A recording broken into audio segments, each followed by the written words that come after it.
اب مکہ والوں کو حد سے زیادہ سخت اور اسلام سے نفرت کرتے ہوئے دیکھ کر آپ نے ارادہ کیا تھا کہ طائف والوں کو دعوت اسلام دیں۔ طائف مکہ سے 3 منزل یعنی 60 میل کے فاصلے پر مکہ ہی کے برابر شہر تھا۔ وہاں ثقیف آباد تھے جو لات کی پوجا کرتے تھے۔ وہاں لات کا مندر تھا اور سارا شہر اسی مندر کا پجاری تھا۔ سن 10 نبوی شوال کے مہینے میں یعنی خدیجہ رضی اللہ تعالی عنہا کی وفات کے 1 مہینے بعد آپ زید بن حارث کو لے کر پیدل طائف پہنچے۔ وہاں پہنچنے سے پہلے راستے میں اول آپ قبیلہ بنی بکر میں تشریف لے گئے۔ جب ان کو بھی مکہ والوں کا ساتھی اور ہم خیال پایا تو قوم قحطان کے پاس گئے۔ ان کو بھی سنگ دلی میں قریش کے برابر پایا تو طائف میں پہنچے۔ طائف میں داخل ہو کر پہلے آپ وہاں کے سرداروں سے ملے۔ طائف کے سرداروں میں عبد یلیل بن عمر بن عمیر اور اس کے دونوں بھائی مسعود و حبیب سب سے زیادہ بااثر اور بنی ثقیف کے رئیس سمجھے جاتے تھے۔ آپ تینوں سے ملے اور اسلام کی طرف دعوت دی۔ یہ بڑے ہی مغرور و متکبر تھے۔ ان میں سے ایک نے کہا، اگر آپ کو اللہ اپنا رسول بناتا تو کیا یوں ہی پیدل بھیجتا؟ دوسرے نے کہا کہ اللہ کو کوئی اور آدمی نہ ملا جو آپ کو رسول بنایا؟ تیسرا بولا کہ میں آپ سے کلام کرنا ہی نہیں چاہتا، کیونکہ اگر آپ اپنے قول کے موافق اللہ کے رسول ہیں تو آپ کے کلام کا رد کرنا خطرناک بات ہے، اور اگر آپ اللہ پر جھوٹ بولتے ہیں تو مناسب نہیں کہ ایسے شخص سے کلام کیا جائے۔ جب آپ کو عبد یلیل اور اس کے بھائی کی طرف سے مایوسی ہوئی تو آپ نے ان سے کہا کہ اچھا، آپ اپنے ان خیالات کو اپنی ہی ذات تک محدود رکھیں اور دوسروں تک ان باتوں کی اشاعت نہ کریں۔ وہیں سے اٹھ کر آپ طائف کے اور لوگوں کو اسلام کی دعوت دینے میں مصروف ہوئے، لیکن عبد یلیل اور اس کے بھائیوں نے اپنے غلاموں اور شہر کے لڑکوں اور اوباشوں کو نبی اکرم صلی اللہ علیہ وسلم کے پیچھے لگا دیا۔ آپ جہاں جاتے بدماش اوباشوں اور لڑکوں کا ایک گروہ آپ کے پیچھے گالیاں دیتا اور ڈھیلے مارتا ہوا آتا۔ آپ کے وفادار خادم زید بن حارث آپ کے ساتھ تھے۔ وہ آپ کو بچاتے اور آپ کی حفاظت کرنے میں مصروف رہتے۔ پتھروں اور ڈھیلوں کی بارش میں نبی اکرم اور زید بن حارث دونوں زخمی ہو گئے۔ آپ کا طائف میں ٹھہرنا دشوار ہو گیا۔ وہاں سے چلے بازار میں اوباشوں کا ہجوم گالیاں دیتا اور پتھر برساتا ہوا آپ کے ساتھ ساتھ تھا، یہاں تک کہ آپ طائف کے باہر نکل آئے، مگر بدماشوں کے ہجوم نے آپ کا پیچھا نہ چھوڑا۔ ان بدماشوں کے ہجوم نے 3 میل تک شہر سے باہر بھی تعقب کیا۔ آپ کی پنڈلیاں پتھروں کی بارش سے لہو لہان ہو گئیں اور اس قدر خون بہا کہ جوتیوں میں خون بھر گیا۔ اسی طرح تمام جسم زخموں سے لہو لہان تھا۔ آپ کا قول ہے کہ میں طائف سے 3 میل تک چلا اور مجھے کچھ ہوش نہ تھا کہ کہاں سے آ رہا ہوں اور کدھر جا رہا ہوں۔ طائف سے 3 میل کے فاصلے پر مکہ کے ایک رئیس عتبہ بن ربیعہ کا باغ تھا۔ نبی اکرم نے اس باغ میں آ کر پناہ لی اور طائف کے اوباشوں کا ہجوم طائف کی طرف واپس ہوا۔ آپ اس باغ کی دیوار کے سائے میں بیٹھ گئے اور اپنی بے کسی و بے چارگی دیکھ کر جناب الہی سے دعا کی کہ اے الہی، بے کسوں اور کمزوروں کا تو ہی محافظ و نگہبان ہے اور میں تجھ سے مدد کا خواہش مند ہوں۔ عتبہ بن ربیعہ اس وقت باغ میں موجود تھے۔ اس نے آپ کو دور سے اس حالت میں دیکھا تو عربی شرافت اور مسافر نوازی کے تقاضے سے اپنے غلام عداس کے ہاتھ ایک رکابی میں انگور کے گچھے رکھ کر آپ کے پاس بھجوائے۔ یہ غلام نینوا کا باشندہ اور عیسائی تھا۔ آپ نے وہ انگور کھائے اور عداس کو اسلام کی تبلیغ فرمائی۔ عداس کے دل پر آپ کی باتوں کا اثر ہوا اور اس نے آپ کے ہاتھ کو جھک کر چوما۔ عتبہ نے دور سے غلام کی اس حرکت کو دیکھا۔ جب عداس واپس آیا تو عتبہ نے اس سے کہا کہ اس شخص کی باتوں میں نہ آ جانا، اس سے تو تیرا ہی دین بہتر ہے۔ تھوڑی دیر بعد آپ نے عتبہ کے باغ میں آرام کیا، پھر وہاں سے اٹھ کر چل دیے۔ وہاں سے روانہ ہو کر آپ مقام نخلا پر پہنچے اور رات کو کھجوروں کے باغ میں قیام فرمایا۔ اسی جگہ کچھ جنات کے سرداروں نے آپ کو قرآن مجید پڑھتے ہوئے سنا اور آپ پر صلی اللہ علیہ وسلم پر ایمان لائے۔ نخلا سے روانہ ہو کر آپ کوہ ہرا پر تشریف لائے اور یہاں مقیم ہو کر آپ نے کچھ قریش کے سرداروں کے نام پیغام بھیجا، مگر کوئی شخص آپ کو اپنی ضمانت اور پناہ میں لینے کے لیے تیار نہ ہوا۔ مطعم بن عدی کے پاس جب آپ کا پیغام پہنچا تو وہ بھی اگرچہ مشرک اور کافر تھا، مگر عربی شرافت اور قومی حمیت کے جذبے سے متاثر ہو کر فوراً اٹھ کھڑا ہوا اور نبی اکرم کے پاس سیدھا کوہ ہرا پہنچا اور آپ کو اپنے ساتھ لے کر مکہ میں آیا۔ مطعم کے بیٹے تلواریں لے کر خانہ کعبہ کے سامنے کھڑے ہو گئے۔ نبی اکرم نے خانہ کعبہ کا طواف کیا۔ اس کے بعد مطعم سے پوچھا، تم کو محمد صلی اللہ علیہ وسلم سے کیا واسطہ ہے؟ مطعم نے جواب دیا کہ مجھ کو واسطہ تو کچھ نہیں، لیکن میں محمد کا حمایتی ہوں۔ جب تک وہ میری حمایت میں ہیں کوئی نظر بھر کر ان کو نہیں دیکھ سکتا۔ مطعم کی یہ ہمت اور حمایت دیکھ کر قریش کچھ خاموش سے ہو کر رہ گئے۔ ایک روایت میں ہے کہ جب نبی اکرم طائف سے اس مذکورہ بالا حالت میں تھے تو ایک فرشتہ آپ کے پاس آیا اور کہا کہ اگر آپ صلی اللہ علیہ وسلم حکم دیں تو میں پہاڑ اٹھا کر اہل طائف پر ڈال دوں، یہ سب کے سب فنا ہو جائیں گے۔ آپ نے فرمایا کہ نہیں، ہرگز نہیں، مجھے امید ہے کہ اگر یہ لوگ اسلام نہ لائے تو ان کی اولادیں ضرور خادم اسلام بنیں گی اور ان کی آنے والی نسلیں سب مسلمان ہوں گی۔ میں ان کی ہلاکت کو پسند نہیں کرتا۔ مدینے کی طرف ہجرت کا عام حکم۔ عقبہ ثانیہ کی بیعت کے بعد قریش کے ظلم نے مسلمانوں کے لیے مکہ کی رہائش غیر ممکن بنا دی تھی، جس کا اندازہ کرنے کے لیے ذیل کا واقعہ کافی ہے۔ نبی اکرم صلی اللہ علیہ وسلم نے قریش کو حد سے زیادہ ظلم کرتے دیکھ کر تمام مسلمانوں کو جو مکہ میں موجود تھے اجازت دے دی کہ اپنی جان بچانے کے لیے مکہ سے ہجرت کر کے مدینہ چلے جائیں۔ لوگ یہ حکم پاتے ہی اپنے گھروں کو خالی چھوڑ کر عزیزوں رشتہ داروں سے جدا ہو کر مدینے کی طرف جانے لگے۔ قریش نے جب دیکھا کہ یہ لوگ یہاں سے اپنے گھروں کو چھوڑنے پر تیار ہیں اور مدینے میں جا کر اطمینان اور فراغت سے زندگی بسر کریں گے تو ان کو یہ بھی گوارا نہ ہوا۔ وہ ہجرت کرنے والوں کی راہ میں رکاوٹیں پیدا کرنے لگے۔ سلمہ کہتی ہیں کہ میرے شوہر ابو سلمہ نے ہجرت کا ارادہ کیا، مجھ کو اونٹ پر بٹھایا، میری گود میں میرا چھوٹا بچہ سلمہ تھا۔ جب ہم روانہ ہوئے تو میرے قبیلے کے لوگوں نے ابو سلمہ رضی اللہ تعالی عنہ کو آ کر گھیر لیا اور کہا کہ تو جا سکتا ہے، لیکن یہ نہیں ہو سکتا کہ تو ہماری لڑکی کو لے جائے۔ اتنے میں ابو سلمہ کے قبیلے والے آ گئے۔ انہوں نے کہا تو چلا جا، لیکن یہ بچہ ہمارے قبیلے کا بچہ ہے، اسے نہیں لے جا سکتا۔ چنانچہ بنو عبد الاسد تو بچے کو چھین کر لے گئے اور بنو مغیرہ سلمہ کو لے گئے۔ ابو سلمہ رضی اللہ تعالی عنہ مدینے کو چلے گئے۔ سلمہ سے خاوند اور بچہ دونوں جدا ہو گئے اور ابو سلمہ نے بیوی اور بیٹے دونوں کو چھوڑ کر ہجرت کا ثواب حاصل کیا۔ صہیب رومی رضی اللہ تعالی عنہ جب مکہ سے جانے لگے تو ان کا تمام مال و اسباب مکہ والوں نے چھین لیا اور ہزاروں روپیوں کا مال و زر چھین کر بالکل خالی ہاتھ مدینے کی طرف جانے دیا۔ حشام بن عاص نے ہجرت کا ارادہ کیا۔ مشرکین کو خبر لگ گئی، انہوں نے حشام بن عاص رضی اللہ تعالی عنہ کو پکڑ کر قید کر دیا اور ہر قسم کی تکلیفیں پہنچائیں۔ عباس رضی اللہ تعالی عنہ ہجرت کر مدینہ جا پہنچے۔ ابو جہل ان کے پیچھے وہیں پہنچا اور دھوکہ دے کر مکہ لے آیا اور یہاں لا کر قید کر دیا۔ غرض اس قسم کی رکاوٹوں کے باوجود ایک دو کر کے بہت سے مسلمان ہجرت کر مدینہ پہنچ گئے۔ وہاں تمام مہاجرین مدینہ کے مسلمانوں کے مہمان تھے۔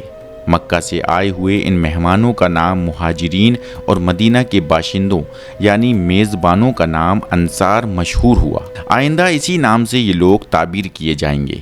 اب سن 14 نبوی شروع ہو گیا تھا۔ مکہ میں صرف نبی اکرم صلی اللہ علیہ وسلم، ابو بکر صدیق، علی رضی اللہ تعالی عنہ اور ان کے اہل و عیال باقی رہ گئے تھے، یا چند نہایت ہی کمزور ضعیف لوگ جو ہجرت کی طاقت نہ رکھتے تھے باقی تھے، ورنہ تمام مسلمان مکہ سے ہجرت کر چکے تھے اور مکہ میں بہت سے گھر جن میں مسلمان آباد تھے خالی پڑے ہوئے تھے۔ نبی اکرم صلی اللہ علیہ وسلم نے ابھی تک ہجرت کا ارادہ نہیں فرمایا تھا کیونکہ اجازت و حکم الہی کے منتظر تھے۔ ابو بکر صدیق کو آپ نے اپنے ساتھ سفر میں لے جانے کے لیے روک لیا تھا علی رضی اللہ تعالی عنہ بھی آپ کے حکم اور اجازت کے لیے رکے تھے۔ قریش نے جب دیکھا کہ مسلمان ایک ایک کر کے سب نکل گئے اور مدینے میں مسلمانوں کی معقول تعداد فراہم و مہیا ہو چکی تھی، جس کی طاقت اور خطرے سے انکار نہیں کیا جا سکتا تھا، تو ان کو اپنی مستقبل کی فکر پیدا ہوئی اور ان کو نمایاں طور پر نظر آنے لگا کہ ہماری عزت اور حیات کی حفاظت اسی پر ہے کہ اسلام کا خاتمہ مکمل طور پر کیا جائے۔ چونکہ مکہ سے نبی اکرم صلی اللہ علیہ وسلم کی جماعت کے تقریباً سب لوگ جا چکے تھے اور آپ تنہا رہ گئے تھے، لہٰذا ان کے لیے اس فیصلے پر پہنچنا بہت ہی آسان تھا کہ اس دین کے بانی کا خاتمہ کر دینا نہایت ضروری ہے، اور اس کام میں غفلت کرنا خطرے سے خالی نہیں، کیونکہ اگر محمد صلی اللہ علیہ وسلم بھی مکہ سے نکل گئے اور مدینہ میں اپنی جماعت سے جا ملے، اس نئے مذہب کے خطرے کا مقابلہ کرنا بہت دشوار ہوگا۔ یہ خیالات قریش کے ہر شخص کے زبان اور دماغ میں پیدا ہوتے تھے، حتیٰ کہ مکہ کی فضا میں ان خونی خیالات نے تمام قبائل قریش کے بڑے بڑے سردار دارالندوہ میں اسی مسئلے پر غور و خوض کے لیے جمع ہوئے۔ اس اجلاس میں قریش کے مشہور اور قابل تذکرہ سردار یہ تھے: ابو جہل بن ہشام، بنیا پسر حجاج ابو البختری بن ہشام۔ ان قابل تذکرہ لوگوں کے علاوہ اور بھی بہت سے سردار اس مجلس میں شریک تھے۔ ایک بہت تجربہ کار بوڑھا شیطان نزد کا باشندہ بھی اس اجلاس میں شریک ہوا۔ یہی شیخ نزد اس اجلاس کا صدر بھی تھا۔ اس پر تو سب کا اتفاق تھا کہ نبی اکرم صلی اللہ علیہ وسلم کی ذات مبارک ہی تمام آنے والے خطرے کی اصل بنیاد ہے، لہٰذا زیر بحث مسئلہ یہ تھا کہ آپ کے ساتھ کیا برتاؤ کیا جائے۔ ایک شخص نے کہا کہ محمد صلی اللہ علیہ وسلم کو پکڑ کر زنجیروں سے جکڑ دو اور ایک کوٹری میں بند کر دیں کہ وہیں جسمانی اور بھوک پیاس کی تکلیف سے ہلاک ہو جائیں۔ شیخ نزد نے کہا کہ یہ رائے اچھی نہیں، کیونکہ اس کے رشتہ دار اور پیروکار سن کر اس کو چھڑانے کی کوشش کریں گے اور فساد بڑھ جائے گا۔ دوسرے شخص نے اپنی رائے اس طرح بیان کی کہ محمد صلی اللہ علیہ وسلم کو مکہ سے جلا وطن کر دو اور پھر مکہ میں داخل نہ ہونے دو۔ اس رائے کو بھی شیخ نزد نے رد کر دیا۔ غرض اسی طرح اس جلسے میں تھوڑی تھوڑی دیر میں الگ طرح کی رائے اور مشورے آنے لگے اور شیخ نزد ان سبھی مشوروں کو رد کرتا گیا۔ آخر کار ابو جہل بولا کہ میری رائے یہ ہے کہ ہر ایک قبیلے سے ایک ایک تلوار چلانے والے کو چنا جائے۔ یہ تمام لوگ محمد صلی اللہ علیہ وسلم کو گھیر کر ایک ساتھ وار کریں گے اور اس طرح قتل کا کام انجام پذیر ہوگا تو محمد کا خون تمام قبائل پر تقسیم ہو جائے گا صلی اللہ علیہ وسلم۔ بنو ہاشم تمام قبائل قریش کا مقابلہ نہیں کر سکتے، لہٰذا وہ بجائے قصاص کے دیت قبول کریں گے اور دیت بڑی آسانی سے سب مل کر ادا کر دیں گے۔ ابو جہل کی اس رائے کو شیخ نزد نے بہت پسند کیا اور تمام جلسے نے اتفاق رائے سے اس ریزولوشن کو پاس کیا۔ ادھر دارالندوہ میں یہ مشورہ ہو رہا تھا، ادھر نبی اکرم صلی اللہ علیہ وسلم کو اللہ تعالیٰ نے بذریعہ وحی کفار کے تمام مشوروں کی خبر دی اور ہجرت کا حکم نازل فرمایا۔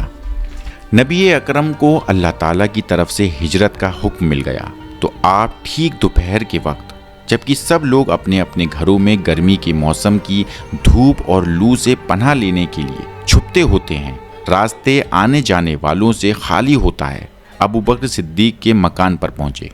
چونکہ خلاف معمول دوپہر کے اس وقت تشریف لائے تو لہٰذا ابو بکر صدیق کو فوراً شبہ ہوا کہ ضرور ہجرت کا حکم نازل ہو گیا ہے۔ آپ نے پہلے یہ پوچھا کہ گھر میں کوئی غیر آدمی تو نہیں۔